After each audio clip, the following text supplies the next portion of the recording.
I remember this one time, me and Chase, we were having a sleepover out. This is when we lived in Draper. We'd sleep out in the backyard on a deck, and we'd do it in like, it was getting too cold, like October and everything. We're like, yeah, we're gonna do it anyway.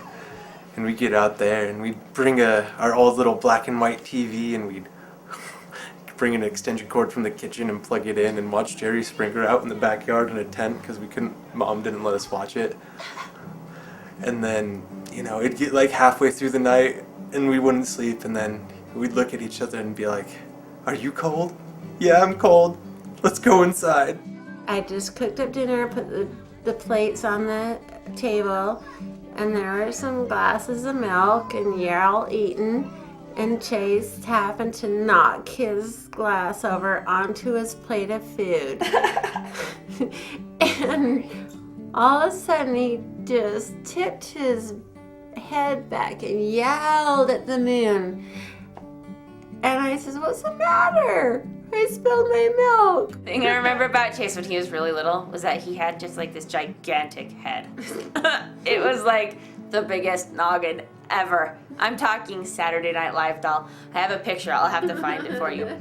But it's us laying on the bed. Mom always used to make us matching shirts for holidays because she was Susie Housemaker. And so we had these red and white striped Valentine's Day shirts, and we were laying on their bed. And Chase looks just like a Saturday Night Live doll because he has this like gigantic melon, and this tiny little baby body.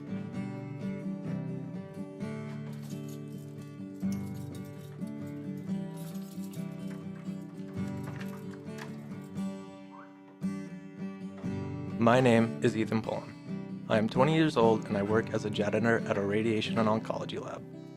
Working this job would not mean much to your average person, but when I was 10 years old, my older brother Chase was diagnosed with leukemia.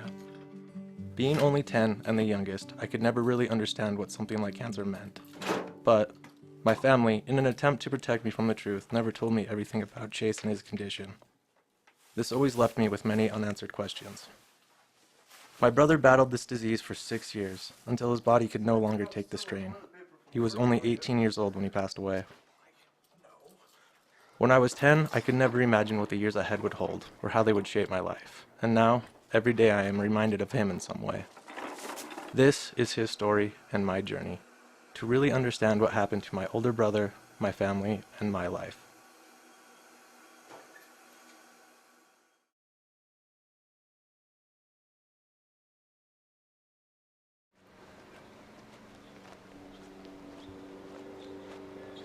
This is my older sister Ariel.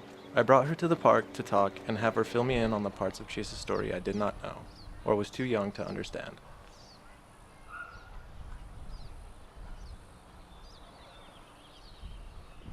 We all thought he had mono.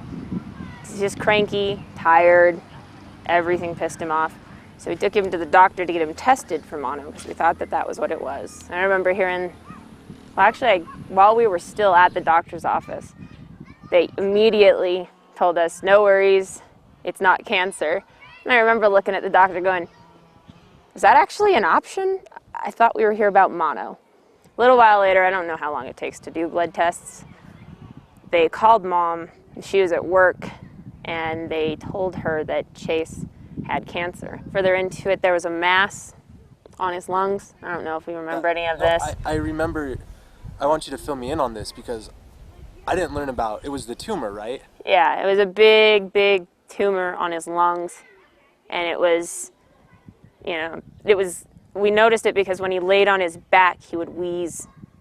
And we didn't know what was going on, so they did a chest x-ray to see what was going on. I don't know if they did an MRI too, I'm sure they did. And that was when they found the big mass. And I don't know if they biopsied it or not, but it was benign, I think. But it was still, you know, scary. And that was when we first started chemo, was, you know, that was our option. We had to go that route so we could try to break up whatever the mass in his chest was. And the chemo worked miraculously on that. 24 hours. And that's 24 hours, and it was on the mend. He was doing well. You know, that first time, it didn't really seem that drawn out. And then he got better after that, right? Yeah, it wasn't that bad. You know, he went into remission fairly quickly, but the remission process is a long one. you're in remission until you can go 6 months without a doctor's appointment, and on that 6-month appointment, you're still clear. So we, because it was every week for a while, and then it went to every month, and then it was every 3 months. And I think that we were in every 4 to 6 months when it came back for the first time.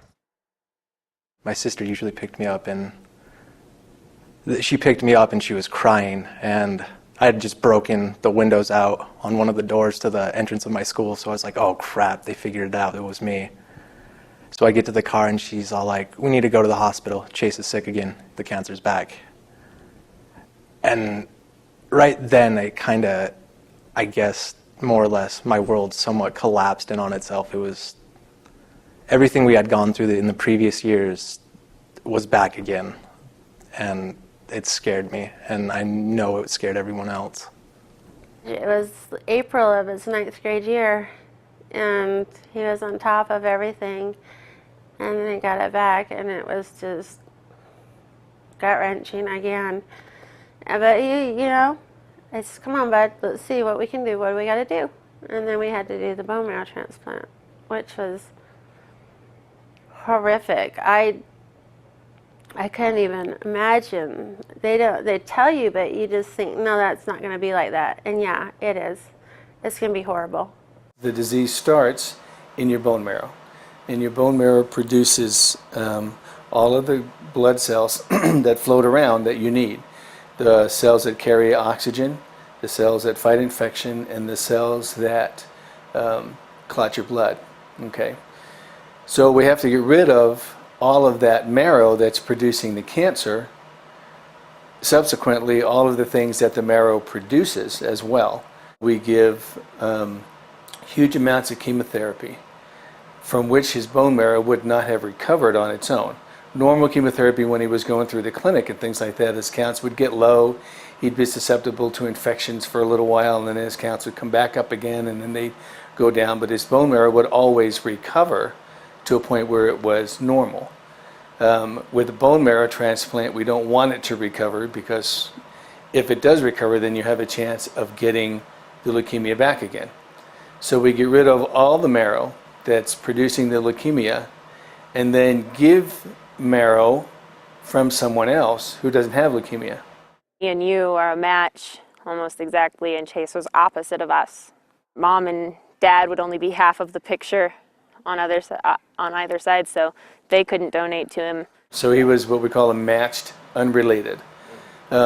It's best to have somebody in the family, but if you don't, that's what the registry is for. There's thousands of people on it. And we go through and find someone who has the closest marrow to Chase's. We remove that marrow from a process of lots of needle pokes in your hip, and then that is refined, and we take out only the cells that we want, and then that is reinfused through his central line. It looks, if you were to walk in on a bone marrow transplant, then you would think it was just a blood transfusion. At first, he was just, after they did all that really heavy radiation and the heavy chemo, he looked pretty normal. And then he started, every hair follicle, everything, eyelashes, everything fell out. And then he had the jaundice, the yellow eyes, and then he had the sores that were so bad that he cried when he drank water. Yeah, it was just like sheer torture. Once we infuse it, the cells that will turn back into his bone marrow go back into the spaces in the bone and attach and grow, and then do what bone marrow is supposed to do. And that's in kids who get other people's marrow. It takes 4 to 6 weeks most of the time, sometimes 8, it depends. And it affects 3 major things. It affects your intestines, your skin, or your liver, one or all 3. The difference between someone who gets a bone marrow transplant and someone who gets a heart transplant is when someone gets a heart transplant or kidney or liver or something like that, your body has an intact immune system, and it tries to get rid of the organ that we put in there because it's foreign. It's not supposed to be there, and it recognizes it as foreign tissue. Well, when we take away your bone marrow, we take away your body's ability to recognize those foreign tissues.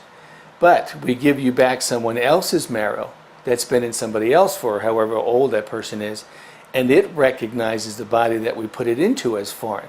So you get exactly the same reaction. So the bone marrow tries to get rid of you. It was when he relapsed after his bone marrow transplant, and then it turned to what Grandpa died of, AML. And the doctors were like, we don't know what to do, you know? And I'm like, come on now, yeah you do. Do something. Well, we're just going to have to do more chemo because we can't, he's already had a bone marrow transplant.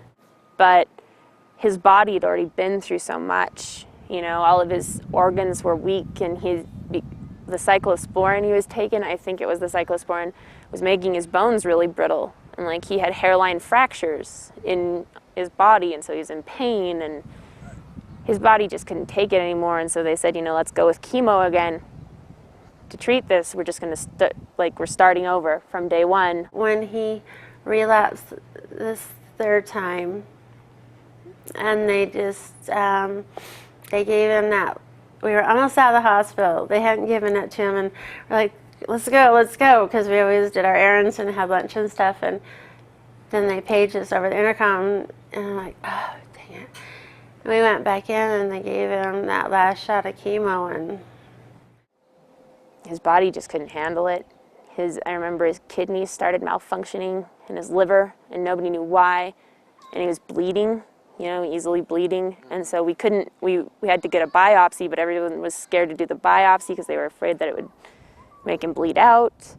And it's just, you know, his body just started shutting down. It couldn't do it anymore. And that's when he started really going downhill, and he got all that jaundice and that yellow-green color, and had a really hard time walking and stuff. You remember that? Yeah. Well, I think that's when you realized. I couldn't believe it, you know, because I'd been doing this the whole time. And then you started tearing up. And I'm like, uh-oh. And Chase goes, why is Ethan crying? And I says, because he loves you. And then you both started crying. We all started crying. It was like, that was just what he needed, is confirmation that you loved him. They took him to the emergency room to the PICU. He got an infection, and his body was just going quickly downhill. I remember I was like on red alert up at work for a week, and kept having to leave last minute. You know, Mom would call up crying, saying that she didn't think he was going to make it, that they didn't think he was going to make it. You know, I look back on it, seriously, that's what took him, was that his liver couldn't handle any more chemo. You know, that's really what took him, not the disease. And I remember the first day, the ER doctor coming up and trying to force Mom to make a decision about whether Chase should live or die. I just remember being so angry. I was just like, how dare you come in here and demand that a decision like that be made? You can't demand that of somebody, you know. And Mom was beside herself, because who wouldn't be? And I just remember walking up to that doctor, because she'd been ignoring me, and just looking her straight in the face and telling her, no, you don't force my mom to do this. I will talk to her. I will get her to the place where we can make this decision, but you need to back off right now. And she backed off. And, you know, it was hard being in that room with Mom and Dad and those two doctors, trying to make a decision like that. You know, they're like, well, we can keep making him uncomfortable, keep poking him with stuff down here, or we can make him be comfortable and let it happen what will happen. And I remember we just didn't want him in the ICU anymore. We wanted him up in a room. We wanted him somewhere where we could be with him. And so they moved him back up to the oncology ward. And we went up and we decorated his room, and we were all there, and we all pretty much knew what was going on, but nobody was really recognizing it. I remember going into the room, and it was Mom, Dad, and Ariel just standing around his bed, and he looked like he was asleep, you know. it's all yellow and everything. And I remember going up and touching him, and he was cold and stiff, and that was just horrible. It was, you shouldn't have to see that. You shouldn't have to feel that. Seeing your older brother lifeless in bed just killed me. Imagine coming into this thinking you were going to die no matter what we did. What would that make your attitude? You know, now you come into it with the hope and the science that we have to cure this disease. You know, this can be done. It's not 100%. No, I wish we could say take a pill and call me in the morning kind of thing, but it isn't like that yet. You know, in the last 20 years, we've done so many different things to cure so many different cancers and get outcomes better. You have to have an attitude of hope. If hope was all we needed, I would be out of a job, which would be fine. I could go somewhere else and be a nurse, you know. You seem to know or realize or think that Chase was dying where I didn't ever. And so that was my, security that no, he's not, he's never dying. And you already knew it. And so you were just so frustrated and, hurt by the fact that you didn't know how to handle it, And I was kind of in between both of them trying to, both of you guys trying to, be there for Chase every second, which was what he wanted every second. And I just didn't understand why you were being, acting out. But now, hindsight, I see that, yeah, that's a big loss. A big brother is a big loss. Remember the one time you said to me when I was being really, really, you don't know how it is to lose a child. And you says, well, I lost a brother and a mom. And then it was like, you're right. I'm not the same person. Everything goes on hold. The life that was before bone marrow transplant, before cancer, is not the same. It's just not. It's on hold until things get back to some semblance of what we knew before. Normal, quote unquote, normal, It's, people often ask me, when am I going to forget, And I don't think you will. I think it's like a wound, that is always, there will be some kind of a reminder. It hurts a lot in the beginning, but as it heals over and time goes by and the scar fills in the wound, you don't forget. I look at my hand and I say, well, when I was 13, I put a glass rod through and I know what I did there, It doesn't hurt anymore, but every time I look at that scar, then I remember, You will always remember, Chase. There will never be a time when you don't. And there will be times when it's more difficult because somebody will say something. Somebody will do something. You'll see something that he liked or that was part of him when he was part of your life. And it will come back. Whatever memories you had, no matter how small you were, Things have changed really for the better in my mind.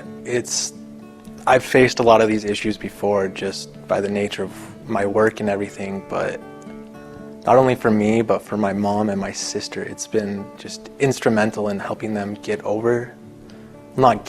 but cope with losing Chase.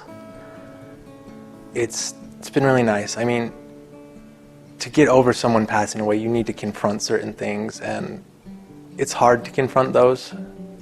And just by the nature of this film, dragging up memories from my mom and, interviewing her and my sister, I think it's helped them out tremendously because, more or less I'm forcing them to go over the past 10 years and, realize the bad things and the good things and put everything in perspective, more or less. It's just been amazing. I work with heroes every day.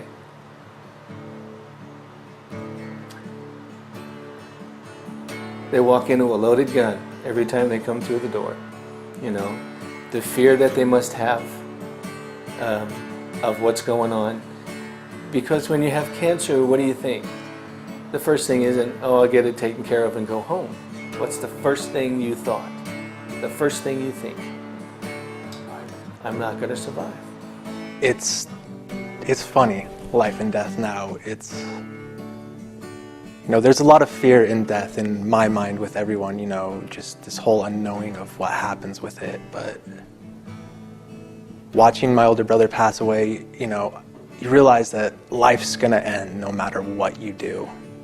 And you've got to take every chance you get to make yourself better, to make things better, If anything, my view has changed in that life is a miracle. You are given opportunities to prove yourself every day, and you gotta take them and show people what you can do and show people your humanity, more or less.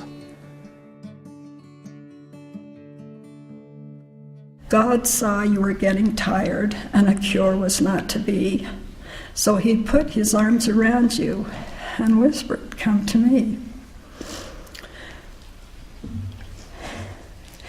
With tearful eyes, we watched you suffer and saw you fade away. Although we loved you dearly, we could not make you stay. A golden heart stopped beating, hard-working hands at rest. God broke our hearts to prove to us he only takes the best. And I say these things in the name of Jesus Christ, amen. I'm holding on to your hand, gonna watch you grow to a man. Your eyes will open to a brand new day. Hold on to me, baby. Don't go away. It's getting hard, the road is lost, but I will find you no matter the cost. I'm holding on now, I will not cry. It's far too soon. Don't say steady sound, the tolling knell, the broken voice, my morning bell. My hero standing about to fall, but he is standing stronger than all. It's getting hard, the road is lost, but I will find you no matter the cost. I'm holding on now, I will not cry. It's far too soon. Don't say goodbye. Jesus calls, you hear him sing. He's come to take you under his wing. The veils lifted, we're left behind, but I will